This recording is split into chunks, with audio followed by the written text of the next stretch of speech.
বাংলাদেশের বাজারে এই প্রথম ক্রুজ কন্ট্রোলার বাইক ব্যবহার করা হয়েছে। হ্যাঁ, অনেক আধুনিক ফিচার্স ব্যবহার করা হয়েছে। আমি বলছি হিরো গ্ল্যামার X125 বাইকটির কথা। প্রথমেই কথা বলি বাইকটির ইঞ্জিন নিয়ে। এটি একটি আধুনিক fuel injector FI commuter bike. এতে BS6 প্রযুক্তির শক্তিশালী ইঞ্জিন রয়েছে, যা প্রায় ম্যাক্সিমাম পাওয়ার প্রোডিউস করে 11.4 bhp এবং ম্যাক্সিমাম টর্ক 10.5 নিউটন মিটার। বাইকটির লাইটিং সেটআপের কথা যদি বলি, ফুল LED সিস্টেম ব্যবহার করা হয়েছে। হেডলাইট, টেল লাইট, ইন্ডিকেটর সব LED সিস্টেম ব্যবহার করা হয়েছে। আপনাদের দেখাবো ক্রুজ কন্ট্রোল কিভাবে কাজ করে। আসলে ক্রুজ কন্ট্রোল কি?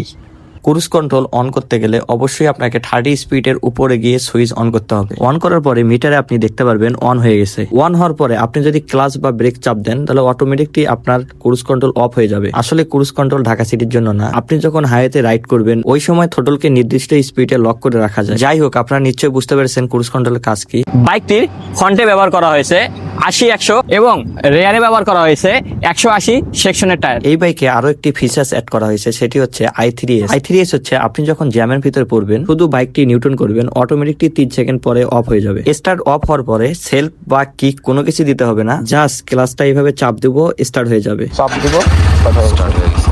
দেখেন স্টার্ট হয়ে যাবে। এটা হচ্ছে পাঁচের সুইচ, তার সাথে হাই বিমের সুইচ। এটা হচ্ছে হ্যাজার্ডের সুইচ। এটা হচ্ছে ইঞ্জিন কিল সুইচ এবং স্টার্ট অন অফ এর সুইচ। এবং তার নিচেই হচ্ছে এটা ক্রুজ কন্ট্রোলের সুইচ। এই দুটো হচ্ছে স্পিডোমিটারের সুইচ, আর এটা হচ্ছে মোড়ের সুইচ এবং নিচে হচ্ছে ইন্ডিকেটরের সুইচ, তার নিচে হচ্ছে হর্নের সুইচ। বাইকটিতে ফুল একটি কালার ডিসপ্লে মিটার ব্যবহার করা হয়েছে, যেখানে আপনারা দেখতে পারবেন speed metre, fuel gas, real time mileage indicator এবং গিয়ার ইন্ডিকেটর সহ প্রয়োজনীয় তথ্য। এখানে একটা চার্জিং পোর্ট আছে USB Type-C, যেটা দিয়ে আপনার ফোন এবং আপনার প্রয়োজনীয় জিনিস চার্জ দিতে পারবেন।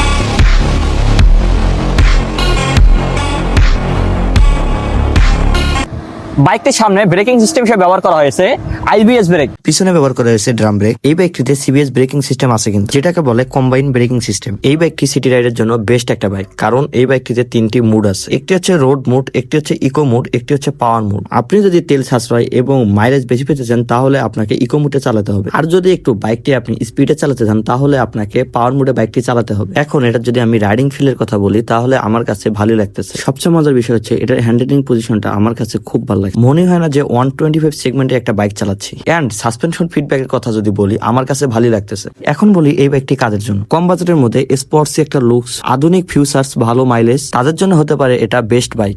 এখন আপনাদের বলি এই বাইকটি পার লিটারে কত কিলোমিটার যায়।